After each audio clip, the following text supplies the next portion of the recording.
Friend Aditya कसकर निकिता के कंधों को पकड़ता है और सख्त आवाज में बोलता है, तुम किससे बात कर रही थी और यह बेबी कौन है? निकिता हैरानी से उसकी तरफ देखते हुए बोलती, तुम ऐसे क्यों रिएक्ट कर रही हो? और ये मैं तुम्हें बताना जरूरी नहीं समझती कि मैं किससे को बेबी बोल रही थी?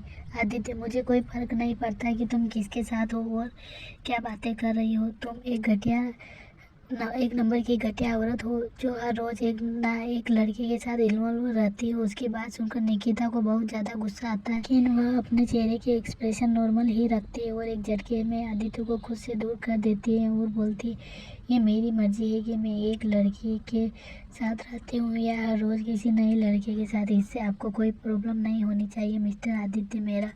आप अपनी लाइफ और अपनी सो कॉल्ड गर्लफ्रेंड के साथ खुश रहिए और मुझे मेरी लाइफ में खुश रहने दीजिए। और जब आपका खुद का कैरेक्टर इतना गिरा हुआ हो तो आपको कोई हक नहीं बनता किसी दूसरे के कैरेक्टर पर सवाल उठाने का। इतना बोलकर वो वहाँ से जाने लगती है। वहीं उसकी बात सुनकर आदित्य का चेहरा काला पड़ जाता है। वह गुस्से से उसे घूरने लगता है और उसका हाथ पकड़कर अपनी तरफ खींचता है और उसे दीवार से लगाकर किस करने लगता है। वो बहुत ज़्यादा एग्रेसिव होकर निकिता को किस कर रहा था, या फिर ये कहे कि वो उसके होठों को काट रहा था। निकिता उसके अचानक किस करने से शॉक हो जाती है और अपनी आंखें फाड़े आदित्य को देखने लगती है। तभी आदित्य के बाइट करने से वो अपने होश में आती है और उसे खुद से दूर करने लगती है और उसके सीने पर मारने लगती है। आदित्य अपने हाथों से उसके हाथ पकड़कर उस ऊपर दीवार से लगा देता है और खुद की बॉडी को उसके अगेंस्ट पुश कर उसे और भी वायलेंटली चूमने लगता है। लेकिन आदित्य की पकड़ उस पर बहुत ज़्यादा मजबूत थी। जब उसे महसूस होता है कि निकिता को सांस लेने में प्रॉब्लम हो रही है तो वो उसके होठों को छोड़कर उसकी गर्दन पर किस और बाइट करने लगता है। निकिता जोर से सांसें लेने लगती है और फिर अपना पैर उठाकर आदित्य के प्राइवेट पार्ट पर जोर से लात मारती है, जिससे आदित्य उससे दूर हट जाता है और जमीन पर गिर जाता है। निकिता उसे देखकर सेटिस्फिकेशन से मुस्कुरा देती है। वहीं आदित्य, जिसको अपने प्राइवेट पार्ट पर जोरों का दर्द हो रहा था, वो जलती नजरों से उसे घूर रहा था। उसे यकीन नहीं हो रहा था कि निकिता ऐसा कुछ भी कर सकती है।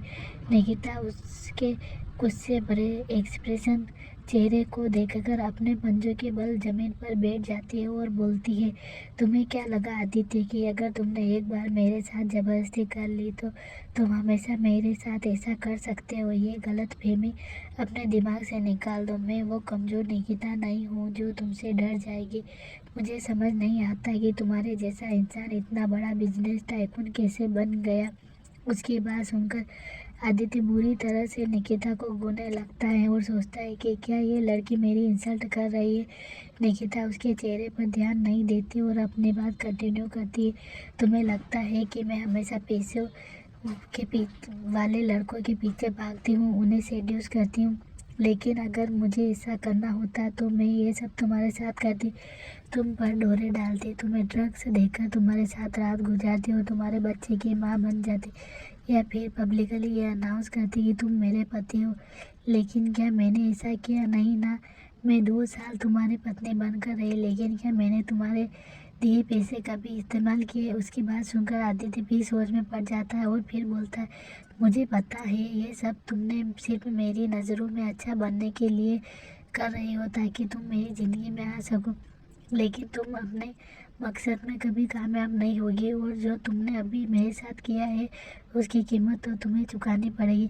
उसकी बात सुनकर निकिता उसे ऐसे देखने लगती है मानो वो दुनिया के सबसे बड़े बेवकूफ़ को देख रही है। वो अपना सिर ना में हिलाती और बोलती, तुमने वो कहावत सुनी है कि पत्थर पर सर पटकने से कोई फायदा नहीं? तुम पहले भी बेवकूफ़ थे और अब भी बेवकूफ़ हो और आगे भी बेवकूफ़ ही रहोगे। मैं तुम्हें जितना सच दिखाने की कोशिश करूँ लेकिन तुम कभी मेरी बात नहीं पर यकीन नहीं करोगे, क्योंकि तुम बस एक पत्थर हो जिसमें कोई इमोशन नहीं होती, ना ही उसे किसी से फर्क पड़ता है। इतना बोलकर वह बहुत ही स्टाइल से अपने बालों को झटकती है और वहाँ से चली जाती है। उसके पीछे बैठा आदित्य गुस्से से उसे घूरता रहता है और बोलता है, इस लड़की की हिम्मत कैसे हुई मुझे बेवकूफ़ बोलने की? कुछ ज़्यादा पढ़ निकल आए हैं तुम्हारे निकिता शर्मा। तुम्हारे पर चिंता मत करो आदित्य मेहरा को तुम जैसी घमंडी लोगों के पंख काटने अच्छे से आते। इतना सोचकर वह तिरछी स्माइल करने लगता है, मानो उसके दिमाग में कुछ चल रहा हो। तभी आदित्य को ढूंढते हुए नील वहाँ पर आ जाता है और आदित्य को जमीन पर बैठा देख उससे पूछता है, बॉस क्या हुआ आपको, आप जमीन पर ऐसे क्यों बैठे। आदित्य उस पर चिल्लाते हुए कहता है, देख रहा था कि यहाँ पर टाइल्स मजबूत है या नहीं, बेवकूफ़ कहीं का। इतना बोलकर वो अपने दर्द को कंट्रोल करते हुए उठता है और वहाँ से अंदर की तरफ चला जाता है। वहीं नील उसे जाता देखकर मन में सोचता है, बॉस ऐसी अजीब सी बातें क्यों कर रहे हैं। और मैंने मिस निकिता को भी यहाँ से गुस्से में जाते हुए देखा, क्या उन दोनों के बीच झगड़ा हुआ। यही सोचते हुए वो भी आदित्य के पीछे चला जाता है।